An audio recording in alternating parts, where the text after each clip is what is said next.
diving into the water like a giant mountain. Lord Bor divided the middle of the ocean, and two high waves appeared as the arms of the ocean, which cried loudly as if praying to the Lord, "O Lord of all sacrifices, please do not cut me in two. Kindly give me protection." Purport. Even the great ocean was perturbed by the falling of the mountain-like body of the transcendental Bor, and it appeared to be frightened as if death were imminent. Text 30.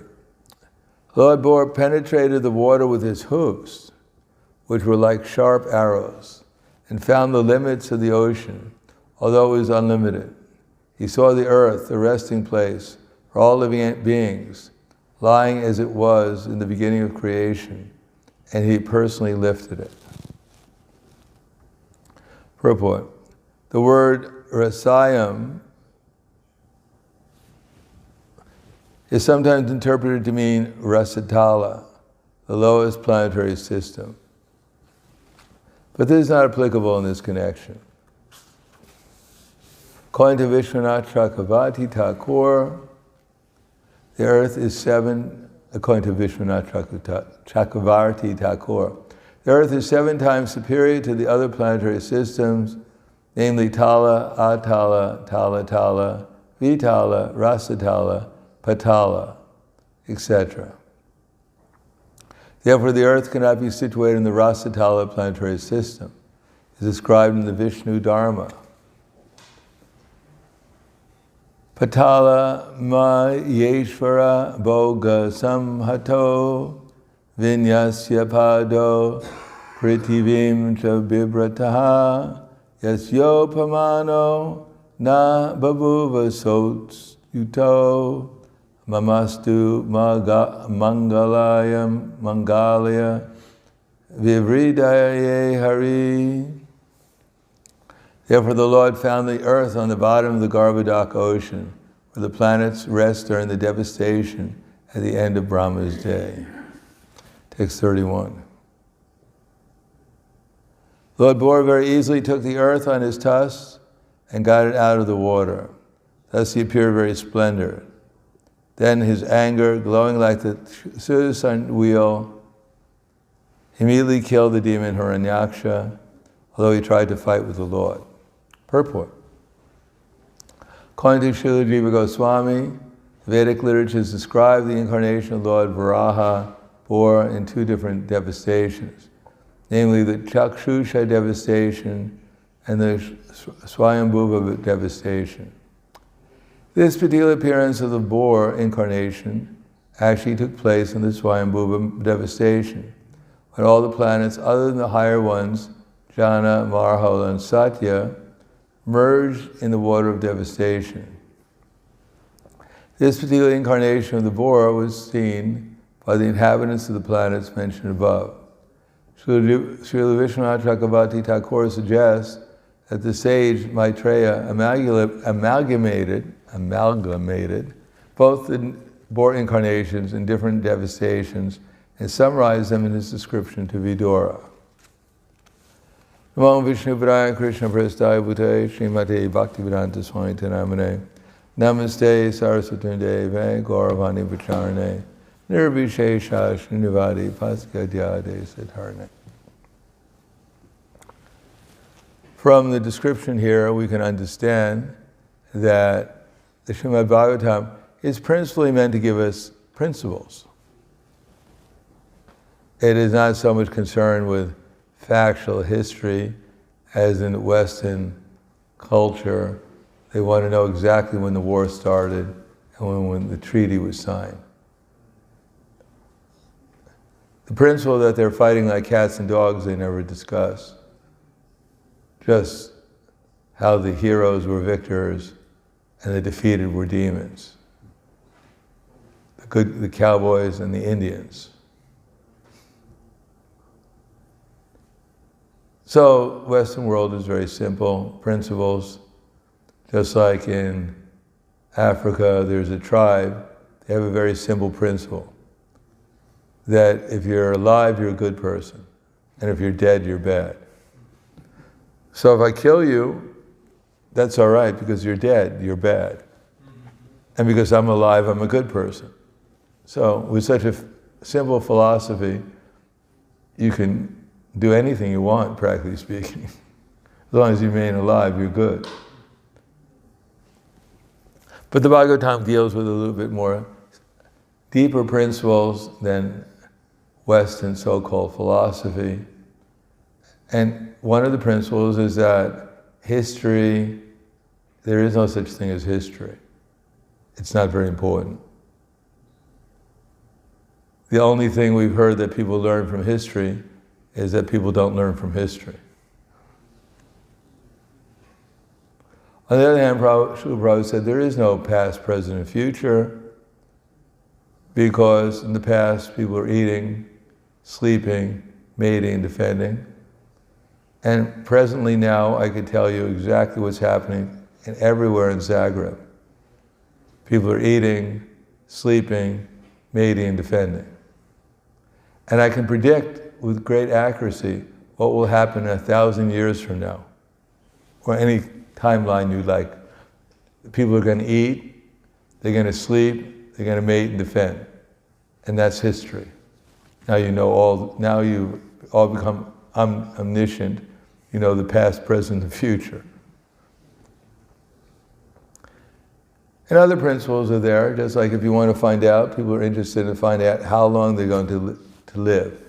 And I can tell you exactly with 100% accuracy how long you're going to live. How many people want to know with 100% accuracy how long you're going to live? What's that? And if I'm wrong, you can come back and file a complaint against me.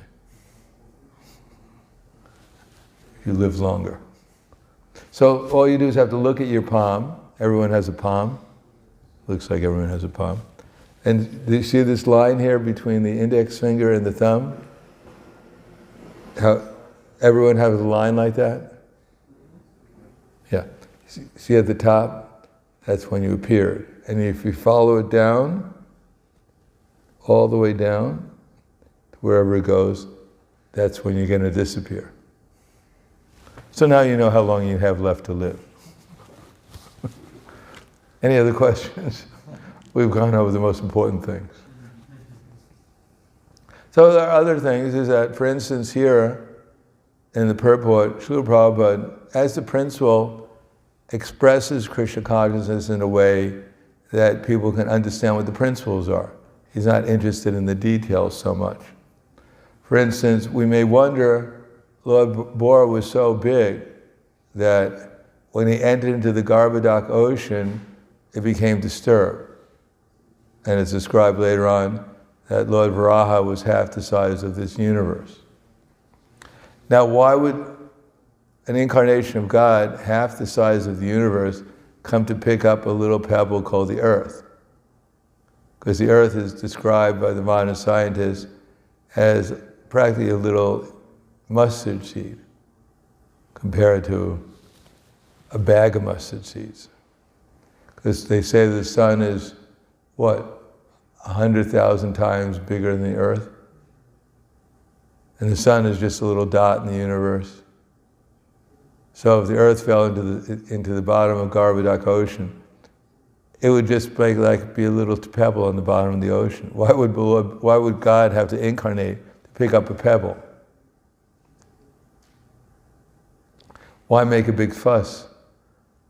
All the other planets fell into the bottom of the Garbhodak ocean. Why this Earth planet, the size of the pebble, was picked up? Why not pick up Venus and Jupiter and Saturn and all these other planets? It is the platform to give us the opportunity to come back to Him. Come back to Him. What was that? Earth is the platform where humans can live, so we can come back to God to give us that opportunity. Maybe. But actually the universe is not described the way the modern scientists describe the universe. Where are we actually, according to the fifth canto. Where are we situated? In Bharatakanda. And where is that? In Bharatavarsha. And where is that? Jambudvip. And where is that? It's in Bhumandala. Bhumandala. Yes. And how big is Bhumandala? It's the circumference. It's Bhumandala, practically speaking, it cuts the universe in half. So it's hundreds of millions of miles across. And we're in there's a mountain called Meru, made out of gold. In case the price of gold increases, you can go there and...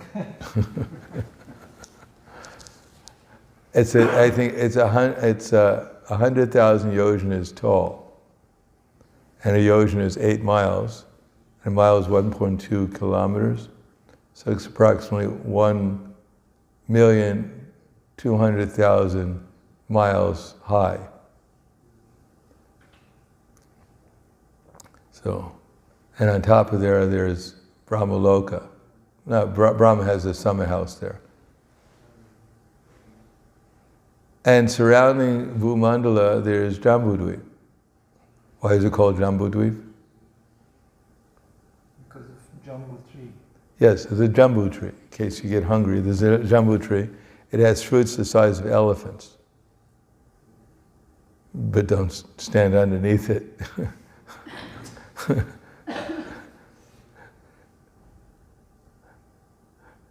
fruit fell and killed him. And we're in a part called Bharatvarsha, which is just one of the 9 varshas on Jambudvip. And we're in 1/3 of Bharatvarsha, surrounded by the salt ocean. So the salt ocean is as big as the circumference, the radius of Jambudvip. The salt ocean is that wide. And surrounding the salt ocean is another island, Plakshadvip, which is also 10 times, I guess it's around multiple of Jambudvip it is. And then surrounding that is an ocean of other kinds of, there's an ocean of ghee, there's an ocean of yogurt, there's an ocean of liquor, sugarcane juice. And in Prabhupada's original Krishna book tapes that he sent around to get transcribed, we got 169 or something, or 70. Prabhupada also jokingly said there's also an ocean of LSD.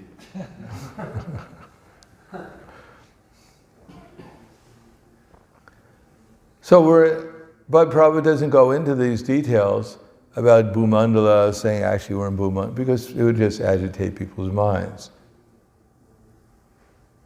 Because the message would be lost. The main message in the 3rd canto of incarnations, such as Braha, is Paritranaya Sadhunam Vinashaya Tradiskritam Dharma Samstamanartartaya Asambhavami Yuge Yuge. In order to protect the pious and to annihilate the miscreants, as well as to reestablish religious principles, I come again and again and again. So that's the message. Whether he came once in a red form, once in a white form, it doesn't make any difference. He's coming to protect the devotees, annihilate the miscreants, and to reestablish religious principles. And therefore, another point is that Krishna comes in an appropriate form. He doesn't always come as Krishna playing on the flute and hit Hiranyaksha over the head with the flute. Knock him unconscious, and then the cowherd boys come and step on him. No, he comes in an appropriate form as a boar, because a boar, as Prabhupada mentions, is an appropriate form to pick up something from a filthy place. It's not that the Garbhodak ocean is a filthy place, but since things are falling into it, more or less it's considered like a filthy place. But of course it's not. It's the perspiration coming from Mahavishnu, from Garbhodakashaya Vishnu. How could it be filthy? It's as good as the Ganges. But because Lord Varaha has to pick up something, therefore he comes as a boar. But he's not going to come and pick up a pebble. He's half the size of the universe, and he picks up a pebble with his tusks. No, he picks up Bhumandala. That's a little bit more on his level of expertise. And then, of course, he picks it up, and then later on, Hiranyaksha comes back, and then he kills him in another incarnation. So Krishna does what's, according to time, place, and audience, he makes his particular appearances. So similarly, we should try to understand Siddhanta. The Bhagavatam, we can get caught up in all the details of what we think is, why is this going on? Just like there's one offense against chanting the holy name, to consider the glories of the holy name to be exaggerations, or to give some mundane interpretation of the holy name, or to instruct the glories of the Lord to the faithless. So these are, sometimes we look at the Bhagavatam or the Bhagavad Gita or Chaitanya Charitamrita, and we become bewildered by the details, whether the sun is further away than the moon is, or the sun is closer than the moon. And people argue about that, whether we were in Vaikuntha, whether we fell down from Vaikuntha. But these are just details. They have nothing to do with the essence, which is ultimately bhakti. As a matter of fact, if we fight over the details, we miss the whole point. We're on the same levels with the cats and dogs. Because fighting over the details, especially in an inimical way, is just a sign of lack of Krishna consciousness, of bhakti. So rather than get caught up in the details, one should always keep one's center focused on trying to spread Krishna consciousness or love for Krishna in our dealings. Not that Krishna consciousness, we spread Krishna consciousness outside for the karmis, so-called karmis. And inside we're free to fight like cats and dogs, because we're devotees. Whereas Prabhupada once talking to Hari Prabhu, he said, he was chanting his rounds and finally the last count of bead fell down and Prabhupada threw his beads on the table and said, now I've finished my beads on my rounds. Now I can do any damn thing I want. So we miss the whole essence of what we're trying to achieve. Then that's what we've done. We've just Shravan Evahi Kevalam. We're just wasting our time. So therefore we should read the Bhagavatam trying to understand what is the purpose of the Bhagavatam. Nigama kalpatarar galitam balam sukhamukam drava samyutam pibata samyutam. Nigama kalpatarar galitam balam sukhamukam dravitam samyutam pibata bhagavatam alayam muhur bhuva bhavikaha. A great, thoughtful, learned man. This Bhagavatam is the very essence of the desire tree of the Vedic literature. And it was spoken by Shukadeva Goswami, who's just like a parrot, and he's made it even sweeter. Because it gives the very essence. Dharmak pranayojita kaitavotra paramo nimatsaranam satam. That this Bhagavatam is meant to kick out all kinds of pretentious religiosity, which is based upon so-called religious principles, economic development, sense gratification, and liberation. So we can read the Bhagavatam, just like some people, they go to the Bhagavatam, to the 10th canto, to the Rasa dance, because they find that interesting.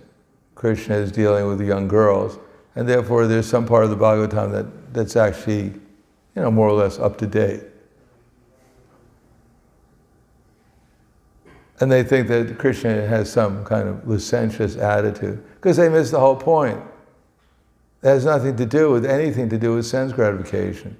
Even we hear about Urvasi or Priyavrata and his wife, or Urvasi, and what was his name? Purava. We may think, well, this is something, sensuous in the Bhagavatam. But actually it's the opposite of that.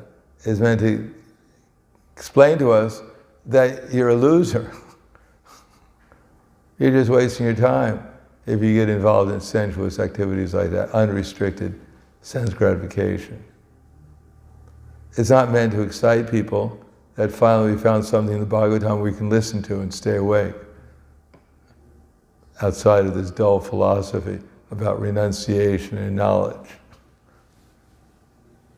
So unless we keep our mind the principle that this is all about developing Krishna consciousness, love for Krishna, which will automatically detach us from our materialistic lust, which leads to greed, which leads to eventually anger. And how is the frustration taken? With fighting with each other.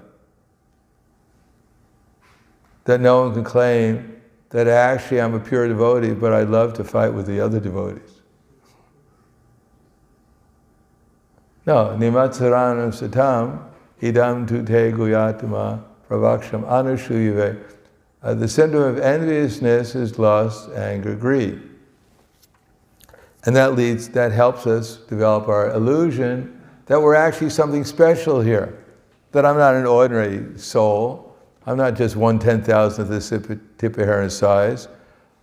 I'm a soul with a big illusion, bigger illusion than you have. I'm actually imagining that I'm something great.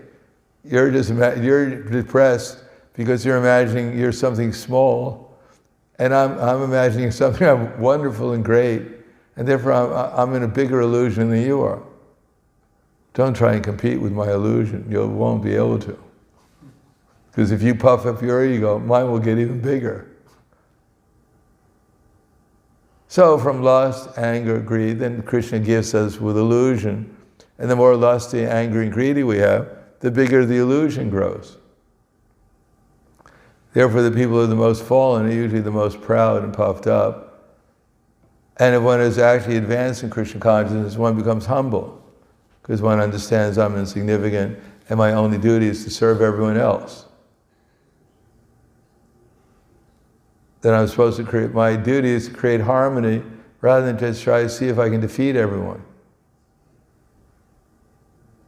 Just like when Srila Rupa Goswami was in Vrindavan with Sanatana Goswami, there was one scholar who came and he wanted to defeat all the Vaishnavas in Vrindavan, who he heard were great scholars. So he went to Sanatana Goswami and he said, I want to debate with you. So he said, no problem, I don't really want to debate with you. I'll just say, give me a letter and I'll sign it that I'm defeated by you. He didn't want to waste his time. So then he went to Rupa Goswami, Srila Rupa Goswami, and said, I want to debate with you, I want to defeat you. So Rupa Goswami said, no problem, I'll just sign a letter saying I was defeated by you. And then he went to Jiva Goswami, he said, I want to debate with you. I've already defeated your uncles, Sanatana Goswami and Rupa Goswami, I'm going to defeat you too, become known as the biggest scholar. So Jiva Goswami said, oh, you defeated my uncle and my uncle, Srila Rupa Goswami and Srila Sanatana Goswami. He said, yeah, they just signed the paper, you signed it too. He said, no way, let's have a debate. So they had a debate, completely crushed the scholar, went away completely depressed, couldn't defeat him. And then Rupa Goswami heard about it and said, what have you done? You're so prideful that you crushed this devotee. You've crushed him. He said, you're not worthy to be in Vrindavan. Get out of Vrindavan. So then Jiva Goswami left Vrindavan, found a hole which was dug by some animal, I forget what animal dug it, and lived there for some time, subsisting on practically nothing. So one day Sanatana Goswami went to Rupa Goswami and said, he cited a verse about how the devotees are kind to all jivas. And he told Rupa Goswami, maybe you should be kind to Jiva. So then Rupa Goswami understood and he called Jiva Goswami back. So the point is that we're so interested in defeating everyone, we don't really care about, what people, how they feel. It just, I've helped them become humble by defeating them. Helped them make some progress. Therefore, I'm a great devotee. I make everyone humble by defeating them, crushing their pride. But that's very dangerous. Srila Rupa Goswami was sitting in his Bhajan Kutir, and he was meditating on the transcendental pastimes of Krishna with the cowherd boys. And they were playing games, and one of them made a joke, and Rupa Goswami began to laugh. But just at this time, when elderly Vaishnava was passing by, crippled, passing by the Bhajan Kutir, and as he was passing by, Srila Rupa Goswami was laughing. So the elderly Goswami was thinking, oh, he's laughing at me, he's making fun of me. And he left. So then Rupa Goswami's meditation broke. He couldn't meditate on Krishna's pastimes. He didn't know what was wrong. He went to consult with the other Vaishnavas, and they said, you must have offended some Vaishnava. So Rupa Goswami couldn't remember exactly which Vaishnava he could possibly have insulted. So then they suggested he call a big feast and invite all the Vaishnavas to come to the feast. So he had a big feast, and all the Vaishnavas except for that elderly, crippled Vaishnava came. So then Rupa Goswami understood that he must have offended that Vaishnava, and he went and offered his obeisances and asked for forgiveness. And then the elderly Vaishnava explained that he didn't understand why Rupa Goswami was laughing at him because he's crippled. And then Srila Rupa Goswami explained that I was meditating on the pastimes of the Krishna with the cowherd boys, and they made a joke, and I started to laugh. And therefore, the elderly Vaishnava understood that it actually wasn't offensive. And they had anyhow, whether they embraced each other or not, their consciousness was in harmony with each other again.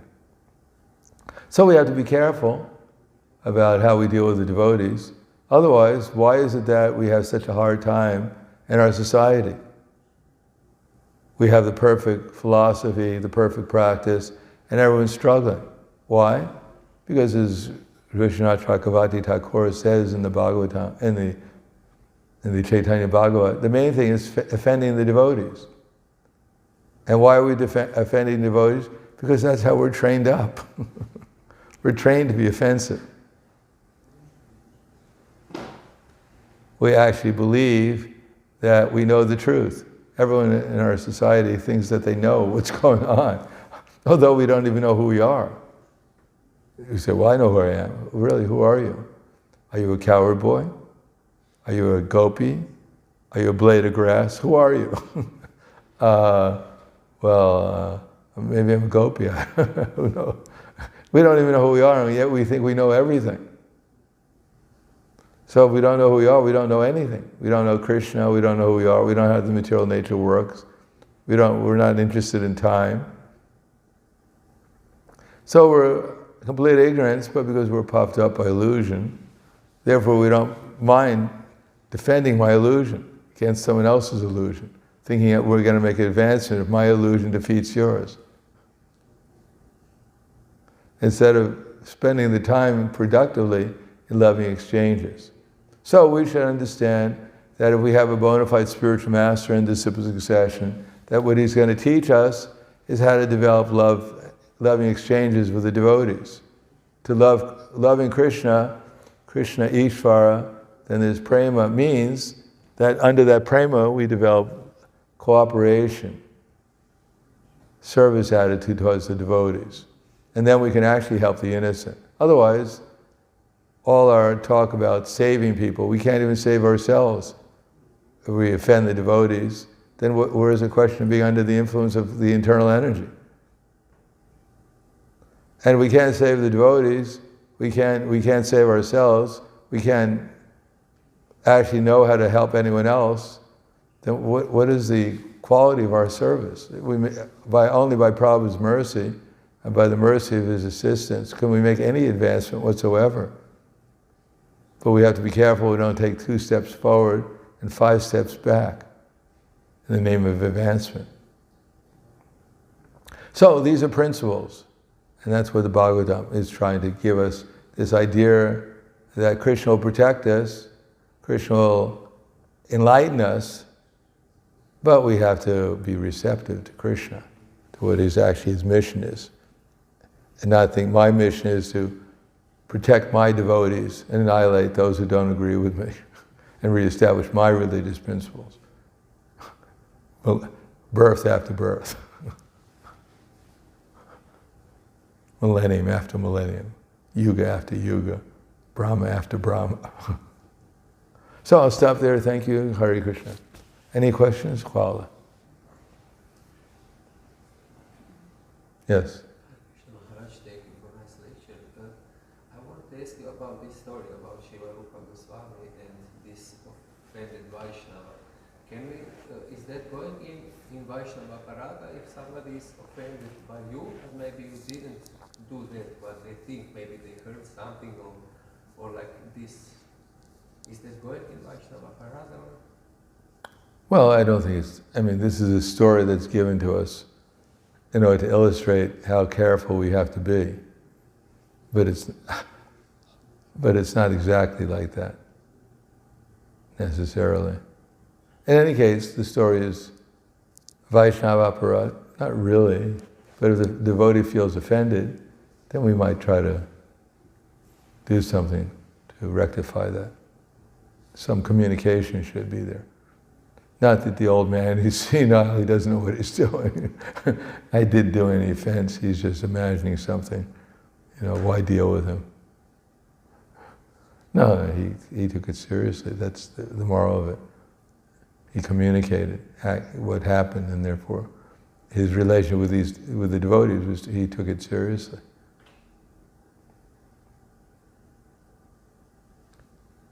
Anything else? Yes.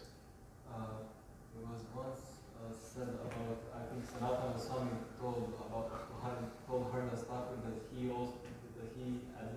had simultaneously Acharya and Pracharya, that he was both well-behaved and a preacher.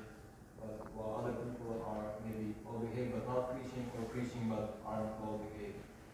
And with these other 2 options, when it's one or the other, which is better, to preach and not be well-behaved, or be well-behaved and not preach? You mean which is better, the wet side of the stool or the dry side?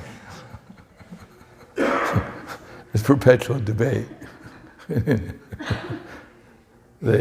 In India, people pass stool in the fields, and therefore, because it's very sunny there usually, part of the stool gets baked, but the other side, which is opposite, is kept dry. So there's always a debate among some villagers, I guess, which side of the stool is better, the dry side or the wet side.